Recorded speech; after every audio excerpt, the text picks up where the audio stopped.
In life, we've seen within this part of the world great people like Al-Khwarizmi, who invented algorithm. Globally, Newton, Henry Ford, the Wright brother, Albert Einstein, and Elon Musk.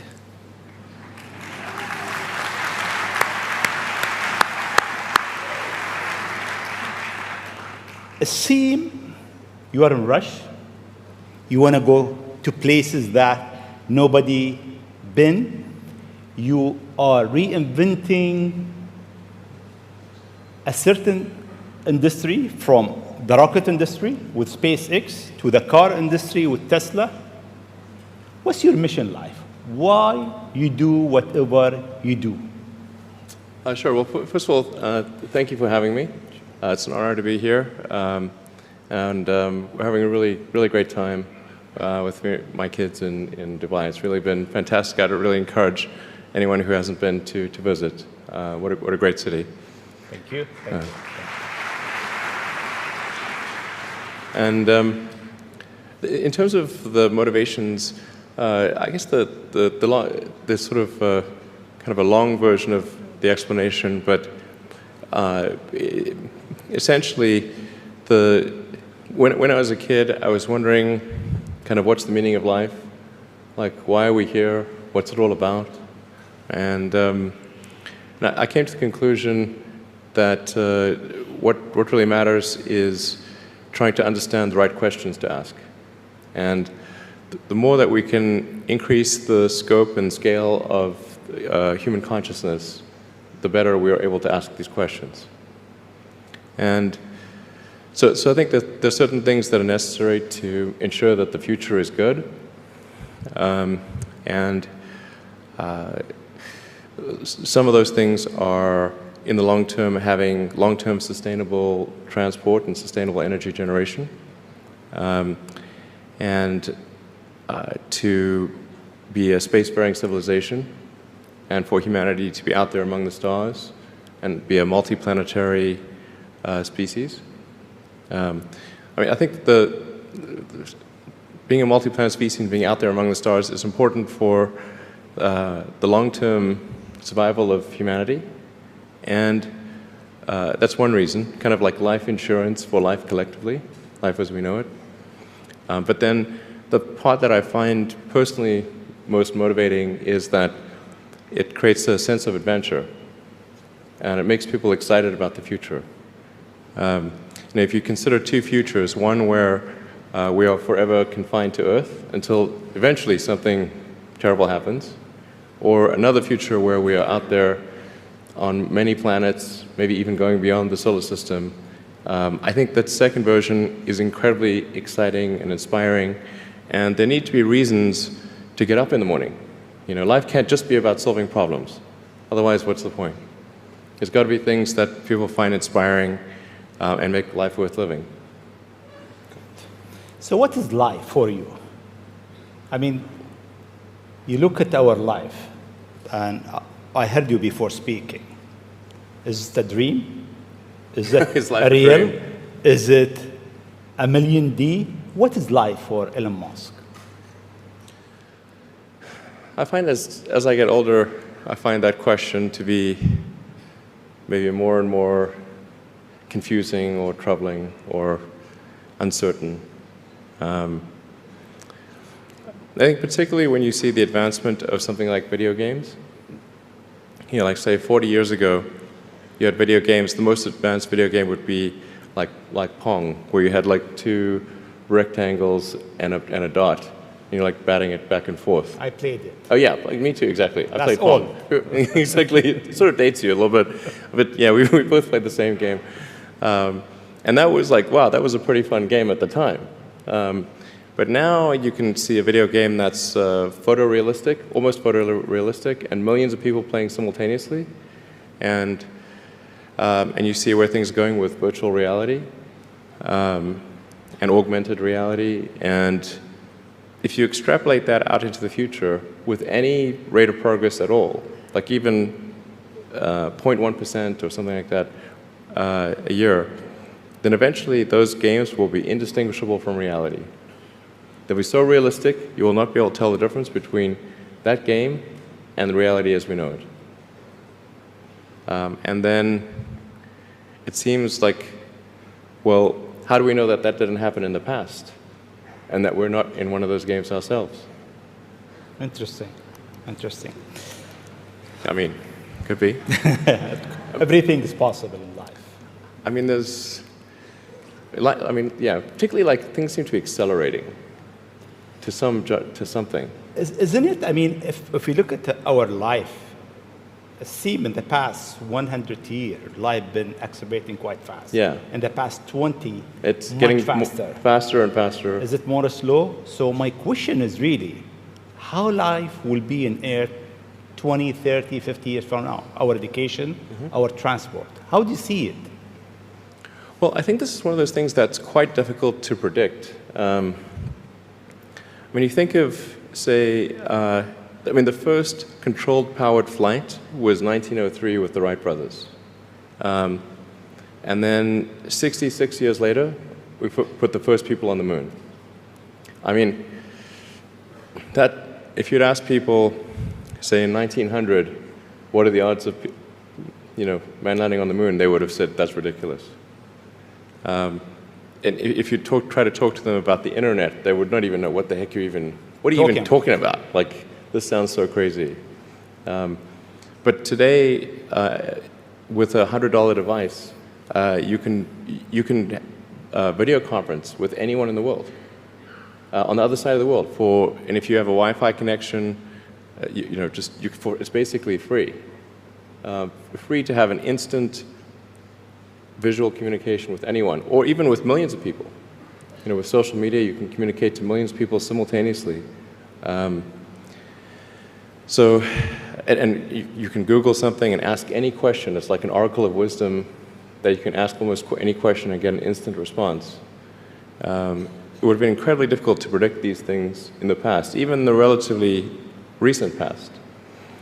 So I think the one thing that we can be quite certain of is that any predictions we make today for what the future will be like in 50 years will be wrong. That's for sure. I mean, I think directionally, I can tell you what I hope the future has, as opposed to maybe what it will be, because this may just be wishful thinking. I mean, I hope we are out there on Mars and maybe beyond Mars, the moons of Jupiter.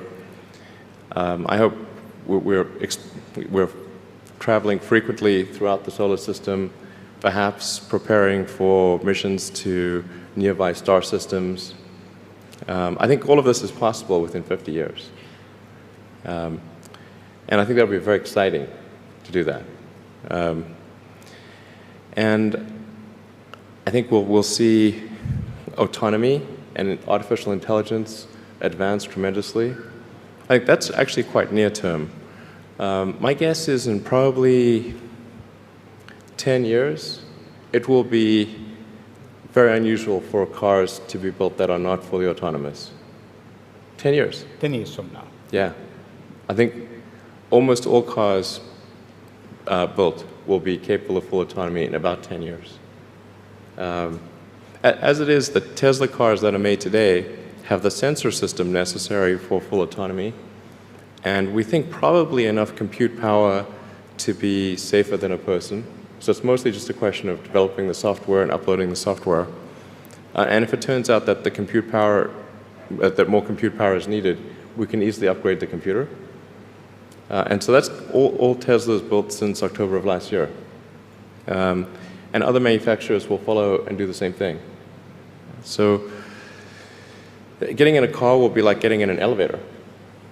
You just tell it where you want to go, and it takes you there with extreme levels of safety. And that'll be normal. It'll just be normal. Like for elevators, there used to be elevator operators. You get in, there'd be a guy moving a lever. Now you just get in, you press the button, and that's taken for granted. So autonomy will be widespread. I think one of the most troubling questions is artificial intelligence. And I don't mean narrow AI, like vehicle autonomy I would put in the narrow AI class. It's narrowly trying to achieve a certain function. But deep artificial intelligence, or what is sometimes called artificial general intelligence, where you could have AI that is much smarter than the smartest human on Earth. This, I think, is a dangerous situation. Why it is dangerous? I mean, there is two views. One view is artificial intelligence will help humanity. There is another school of thought is artificial intelligence is a threat to humanity. Why is it? Well, I think it's both. You know, it's like one way to think of it is imagine we were going to be visited. Imagine you're very confident that we were going to be visited by super intelligent aliens in, let's say, 10 years or 20 years at the most. Super intelligent. So you think within 20 years yes, we'll have alien in Earth? Well, digital superintelligence will be like an alien. It will be like an alien. Yeah. But my question is, do you think there is other intelligent life outside the Earth? It seems probable, but I think this is one of the great questions in physics and philosophy, is where are the aliens? Maybe they're among us, I don't know. Some people think I'm an alien. Not true. Not true. But maybe we are alien. Of course I'd say that, maybe wouldn't we I? are alien, Ellen. I mean, if you look at this part of the world, Yeah. they believe that human beings are not from Earth. They came from somewhere else. Eve Maybe. and Adam came from somewhere else to Earth. So in a way, human being alien to this land. Do you think we'll make contact with alien within the next 50 years? Well, that's a really tough one to say. I mean, if there are super intelligent aliens out there, they're probably already observing us. That would seem quite likely, and we just are not smart enough to realize it. But I can do some back-of-the-envelope calculations, and any advanced alien civilization that was at all interested in populating the galaxy, even without exceeding the speed of light, even if you're only moving at, say, 10 or 20% of the speed of light, you could populate the entire galaxy in, let's say, 10 million years. Maybe 20 million years max. This is nothing, you know, in the grand scheme of things. Once you said you want to die on Mars, why? I don't, to be clear, I don't want to die on Mars. It's like, I mean, we're all going to die someday. And if you're going to pick some place to die, then why not Mars? Okay. You know, if we're born on Earth, why not die on Mars? Seems like maybe it'd be kind of exciting. But so I think given the choice of dying on Earth or dying on Mars, I'd say, yeah, sure, I'll die on Mars. But it's not some kind of Mars death wish. And if I do die on Mars, I just don't want it to be on impact. Okay. Got it. Yeah. Let's come back to Earth, actually. Okay. You tweeted that you are building a tunnel under Washington, D.C. Why? What is it? Well, it's a secret plot. Okay. Just between us. Okay. Nobody heard you? Yeah, exactly. Please keep that secret. Well, I think this is going to sound a little. I mean, it seems like somewhat trivial or silly, but I've been saying this for many years now. But I think that the solution to urban congestion is a network of tunnels under cities. And you can, when I say, I don't mean a 2D plane of tunnels. I mean tunnels that go many levels deep. So you can always go deeper than you can go up. Like the deepest mines are taller than the tallest buildings. So you can have tunnels, a network of tunnels that is 20, 30, 40, 50 levels, as many levels as you want, really. And so given that, you can overcome the congestion situation in any city in the world. The challenge is just figuring out how do you build tunnels quickly and at low cost and with high safety. So if tunneling technology can be improved to the point where you can build tunnels fast, cheap, and safe, then that would completely get rid of any traffic situations in cities. And so I think that's why I think it's an important technology. Washington, D.C., L.A., and most of the major American cities, most major cities in the world, suffer from severe traffic issues. And it's mostly because you've got these buildings which are, you have tall buildings that are 3D, and you have a road network that is one level. And then people generally want to go in and out of those buildings at the exact same time. So then you get the traffic jam. Let's come back to UAE and Dubai. The first time I met you, it was 4th of June, 2015, at your office in SpaceX. And I asked you, would you have a presence in UAE? And your answer was, I'm busy with China. Maybe not in the near future. Yeah. And almost a year and a half later, we are here. Time goes quite fast. Yeah. Why now? Well, I think actually things are going reasonably well in China. We had some initial challenges figuring out charging and service infrastructure and various other things, but now it's actually going fairly well, and so the timing seemed to be good to really make a significant debut in this region, starting in Dubai. Okay. In your opinion, what is the new disturbing thing that will come in technology next? What's next in technology? What's next in technology? That will disturb the way we live, the way we think, the way we do business. Well, the most near-term impact from a technological standpoint is autonomous cars, like fully self-driving cars. Like I said, that's going to happen much faster than people realize. It's going to be a great convenience to be an autonomous car, but there are many people whose jobs it is to drive.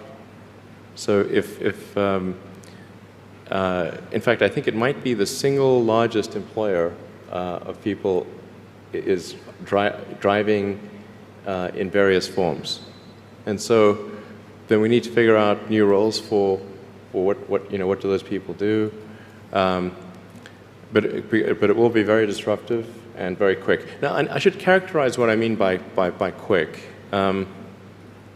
because there are quick means different things to different people. There are over 2 billion vehicles in the world, approaching 2.5 billion cars and trucks in the world. The total new vehicle production capacity is about 100 million. Which makes sense because the life of a car or truck before it's finally scrapped is about 20, 25 years. So the point at which we see full autonomy appear will not be the point at which there is massive societal upheaval, because it will take a long time to make enough autonomous vehicles to disrupt employment. So that disruption I'm talking about will take place over about 20 years. But still, 20 years is a short period of time to have, I think, something like 12 to 15% of the workforce be unemployed. Yeah, thank you. This is the largest global government summit. We have over 139 government here. If you want to advise government official to be ready for the future, what is 3 things or 3 advice you'll give them? Well, I think the first bit of advice would be to really pay close attention to the development of artificial intelligence. I think we need to just be very careful in how we adopt artificial intelligence and to make sure that researchers don't get carried away. Because sometimes what happens is a scientist can get so engrossed in their work, they don't necessarily realize the ramifications of what they're doing. So I think it's important for public safety that governments keep a close eye on artificial intelligence and make sure that it does not represent a danger to the public. Let's see. Secondly, I would say we do need to think about transport in general. And there's the movement towards electric vehicles, sustainable transport. I think that's going to be good for many reasons, but again, not something that happens immediately. That'll happen slower than the self-driving vehicles. So that's probably something that happens over 30 or 40 years, the transition to electric vehicles. So thinking about that in context, the demand for electricity will increase dramatically. So currently, in terms of total energy usage in the world, it's about 1/3 electricity, about 1/3 transport, about 1/3 heating. So over time, that will transition to almost all, not all, but predominantly electricity, which means that the demand for electricity will probably triple. So it's going to be very important to think about how do you make so much more electricity.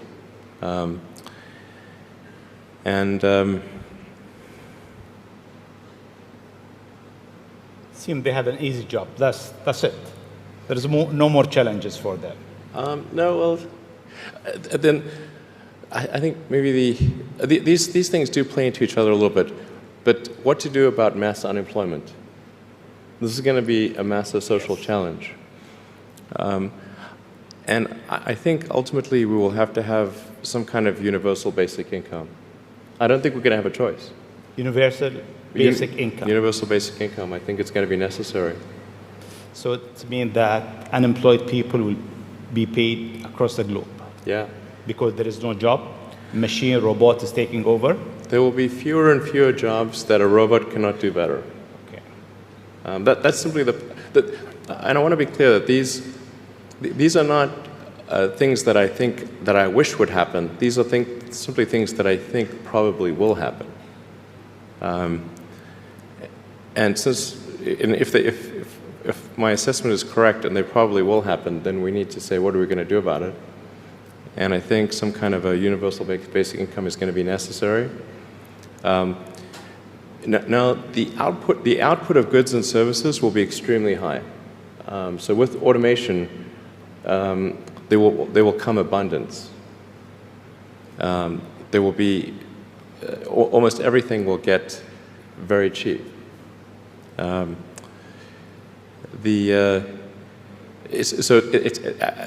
think the biggest. I think we'll just end up doing a universal basic income. It's going to be necessary. The harder challenge, much harder challenge, is how do people then have meaning? Like a lot of people, they derive their meaning from their employment. So if you don't have, if you're not needed, if there's not a need for your labor, how do you? What's the meaning? Do you have meaning? Do you feel useless? That's a much harder problem to deal with. And then how do we ensure that the future is going to be the future that we want, that we still like? No, I mean, I do think that there's a potential path here which is, and we're really getting into science fiction or sort of advanced science stuff, but having some sort of merger with biological intelligence and machine intelligence. To some degree, we are already a cyborg. You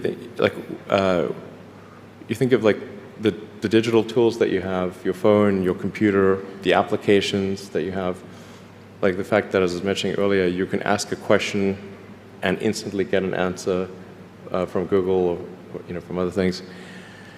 And so you already have a digital tertiary layer. I say tertiary because you can think of the limbic system, kind of the animal brain or the primal brain, and then the cortex, kind of the thinking, planning part of the brain, and then your digital self as a third layer. So you already have that, and it's like if somebody dies, their digital ghost is still around. All of their emails and the pictures that they posted and their social media, that still lives, even if they died. So over time, I think we'll probably see a closer merger of biological intelligence and digital intelligence. And it's mostly about the bandwidth, the speed of the connection between your brain and the digital extension of yourself. Particularly output. And output, if anything, is getting worse. We used to have like keyboards that we'd use a lot. Now we do most of our input through our thumbs on a phone. And that's just very slow. A computer can communicate at 1 trillion bits per second, but your thumb can maybe do, 10 bits per second or 100 if you're being generous. So some high bandwidth interface to the brain, I think, will be something that helps achieve a symbiosis between human and machine intelligence, and maybe solves the control problem and the usefulness problem. Getting pretty esoteric here. I don't know if this is... It's close. Okay. We got it. Always you think out of the box. Your idea is so huge. You want to go to space. You decided to go to space. You did it. You decided that you want to land your rocket back. You failed 7 times, 8 times. Yeah, something like that. Then it landed. More times than I care to count. Yeah. How do you come with this idea, actually? Sometimes they're pushing the human limit. You are always pushing the human limit. Why? Well, I think about what technology solution is necessary in order to achieve the particular goal, and then try to make as much progress in that direction as possible. So in the case of spaceflight, the critical breakthrough that's necessary in spaceflight is rapid and complete reusability of rockets, just as we have for aircraft. You can imagine that if an aircraft was single use, almost no one would fly. Because you can buy, like, say, a 747 might be $250 million, $300 million, or something like that. You'd need 2 of them for a round trip. But nobody's going to pay millions of dollars per ticket to fly, to do air travel. But because you can reuse the aircraft tens of thousands of times, the air travel becomes much more affordable. And the same is true of rockets. So our rocket costs $60 million, roughly. So the capital cost, if it can be used once, is $60 million. But if the capital cost, if it can be used 1,000 times, is $60,000. So then if you can carry a lot of people per flight, then you can get the cost of space flight to be something not far from the cost of air flight. So it's extremely fundamental. Because Earth's gravity well is quite deep, Earth has a relatively, fairly high gravity, the difficulty of making a rocket reusable is much greater than the difficulty of making an aircraft reusable. And that's why a fully reusable rocket has never been developed thus far. But if you use the most advanced materials, most advanced design techniques, and you get everything just right, then I'm confident that you can do a fully reusable rocket. Fortunately, if Earth's gravity was even 10% stronger, I would say it would be impossible. You need a team around you to deliver a lot of ideas. How do you choose your team? Based on what? Well, I suppose honestly that it tends to be gut feel more than anything else. So when I interview somebody, my interview question is always the same. It's What do you ask? I said, tell me the story of your life and the decisions that you made along the way and why you made them. And then, and also tell me about some of the most difficult problems you worked on and how you solved them. And that question, I think, is very important because the people that really solved the problem, they know exactly how they solved it. They know the little details. And the people that pretended to solve the problem, they can maybe go one level and then they get stuck. So, what was your biggest challenge in life? Biggest challenge in life?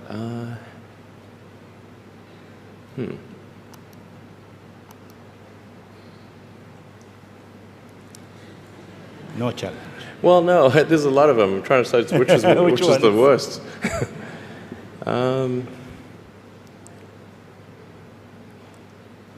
I think just thinking about how to spend time. One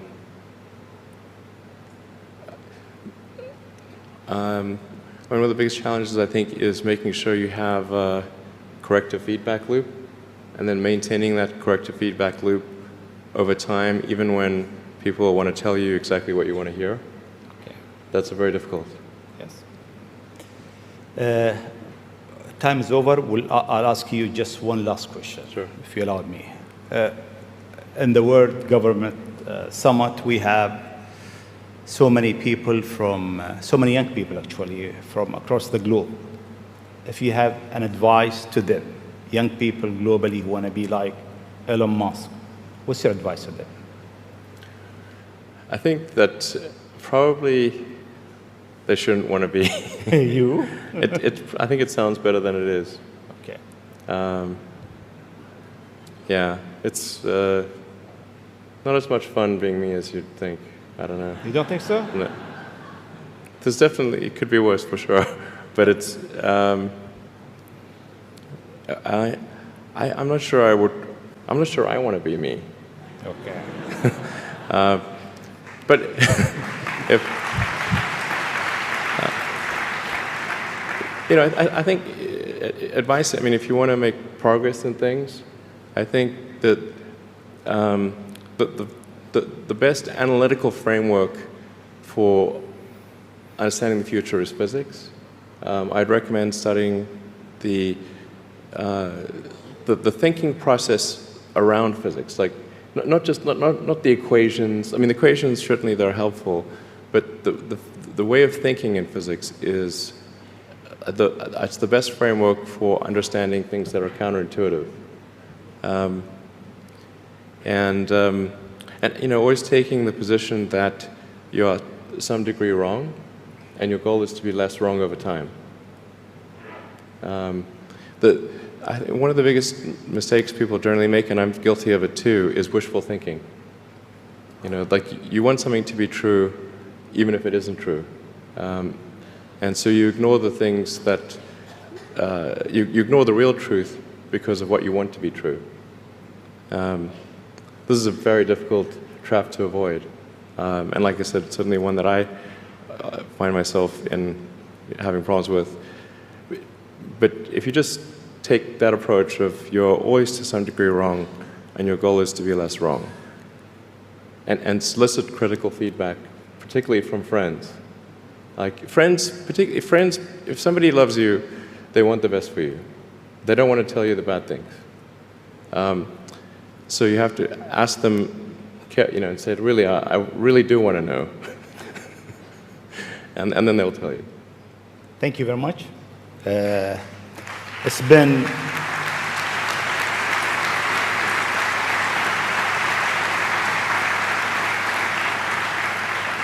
It is great for the World Government Summit to have a legend who's creating the future for humanity to share his thought, his idea, his vision, his challenges, and his hope for life. Thank you very much. Thank you for having me.